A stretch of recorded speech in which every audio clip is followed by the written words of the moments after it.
So let's talk about Def Comedy. I think for everybody that is watching, if you're listening to this, we don't connect if you didn't watch Def Jam. Like if you didn't sneak and watch Def Jam, you should I'm like 13, 14, and Yes, bro. you hearing that in the South. You say, I gotta go to church tomorrow. We'll talk about what it was like. One, to audition if it was an audition. You were the golden child. So Russell probably asked me, like, hey Rudy, come on through. You probably just got escorted up there. Talk to us about what that's like behind the scenes for people that don't know. So first of all, people need to know this. Def Jam, before the Chappelle Show, before Friends, before any show, Seinfeld, any show that you think is important, Def Jam, I don't believe since Def Jam there's been an appointment set show where people would wait till after Def Jam to go have a nightlife on Friday evening. They would wait for Def Comedy Jam to come on, and they would go out after that and be up in the club talking about, did you see? Did you see? So that's the big impact that the Def Jam machine made. So getting there, though, for me was quite different. My mother to a guy at a barbecue, and she went, bragging on her son who's done this little stint at this comedy club in New York. And he's like, well, let me see how good he is. I live out in Jersey. I'm going to take him to the Peppermint Lounge, which when you say peppermint, you think sweet little candy and people like, and I'm killing the New York Comedy Club, son. Take me to the Peppermint Lounge. We go to the Peppermint Lounge. It's about maybe 400 people in Newark, New Jersey. But I think it was East Orange, New Jersey, which is worse than Brick City. Tell it. It was packed. And I'm talking about every thug, gangster girl in that city and town. Queen Latifah was in there, but now she was famous too at the time that she wasn't the Queen Latifah that she ascended to. She was rap Queen Latifah. Famous down. And let me tell you something, it wasn't a good night. This guy brought me out to, pick me up from the train station in Jersey. I was supposed to stay at his place. You know what I'm saying? And let me tell you something, I bombed terribly, but I got saved because Queen Latifah came over and she saw something in me to make her come over and say, and I mean this, I actually worked for her later on her talk show, the first one. But she was like, you know what, you got to attack him different. You were so good and you just a baby. Like she just touched me on my face. Yeah, I could sue you for that. No, she touched me on He said you could sue him. No, she was really sweet. She touched me on my face like she was my big sister, something like that. And honestly, at the time, I was hurt. And the dude left me there. The dude who brought me there, he just was like, oh, he ain't gonna make it. You know what I mean? So, but anyway, long story short, I suffered through that night. But just to show you, I started comedy when I was 19, man. And I made Def Jam when I was on Def Jam when I was 21. And in between that, I had an opportunity to do it when I was 20. But shout out to Bob Sumner, who is one of the producers of the show, very pivotal in picking who is the next to ascend to the throne. So everybody who had a chance to be on Def Jam pretty much have Bob to thank for it. And also they have the Peppermint Lounge because that was the audition spot. He and Tina Graham will kind of like get together and, say, hey, these comics are good and they're going to be on the next season. So the first time that I did it, the year before I was able to do it, I felt I was ready, but he said, nah, you know what? I don't think you're ready. I was disappointed, but he gave me a laminate, an all access laminate that everyone didn't receive. You were the golden child, right? He gave it to me. He said, walk around,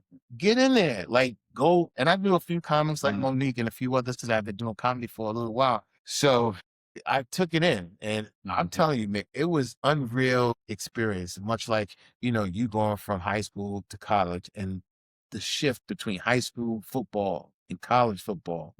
It really was kind of like that. Like I was playing in the majors, but not on the level where Bernie's there, Cedric's there, Steve just walked out on stage. Everybody on scholarship. Everybody on scholarship. Everybody knows the fun stuff. Yeah. A few brothers in steroids. All that.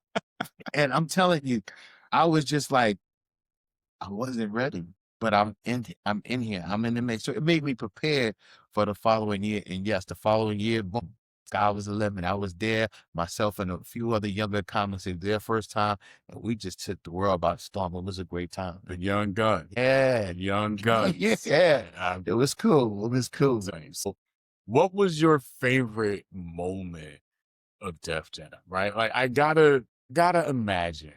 Just the hype. You got Kid Capri up there. You get introduced. You come out. You can't rehearse that. you can't rehearse that adrenaline. Yeah. No, That- yeah. Crap, can I remember like you probably remember the first one. Yeah. What's the second show?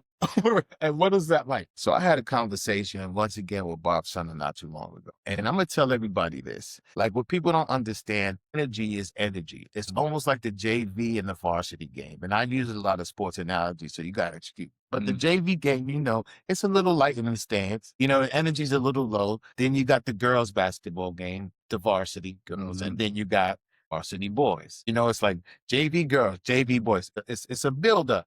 And so for us, with Def Jam, it was the same thing because you had afternoon shows. So the first taping was at like 2 or 3 o'clock in the afternoon. Then you have the 7 o'clock. Then you had the 10. So yeah, so just think about this. On a Thursday afternoon or a Wednesday afternoon, 3 o'clock, sun still shining, people still walking in Manhattan, like it's the busiest time of the day, and people are walking in there to see Def Comedy Jam, and it's not nighttime.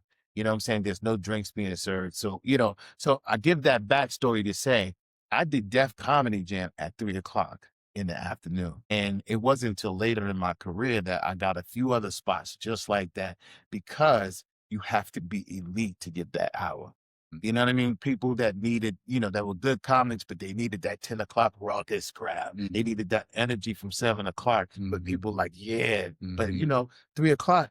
Oh yeah, I love the ticket. Yeah, I'll go see the Jeff Comedy Jam. You know what I'm saying? It was people who weren't working or people who just didn't have, you know, just really weren't night people. Night people give it to you. You know what I mean? Yeah. And so it was just different, but I always excelled. And so that night was my night because I stepped up. And unfortunately, that was the night that comedian Shucky Ducky and Chris Rock, there was a thing that happened and it kind of didn't fall favorable for Shucky Ducky. Propelled me to being the headliner of that show when it came out. So that was an excellent night for me. So that was the best part of it. And then LL, we was at the after party, and me, I'm hanging out next to LL. He was like, yo, I remember you, kid. You was funny. I was like, yo, you heard that? I was like, I'm funny guy. Take my shirt off, too. Okay, now it was an excellent moment, man. I was hyped. It was like I've arrived. And that wasn't my first television credit. I did Apollo Comedy Hour, which wasn't a popular show. But Def Jam, man, it just took me.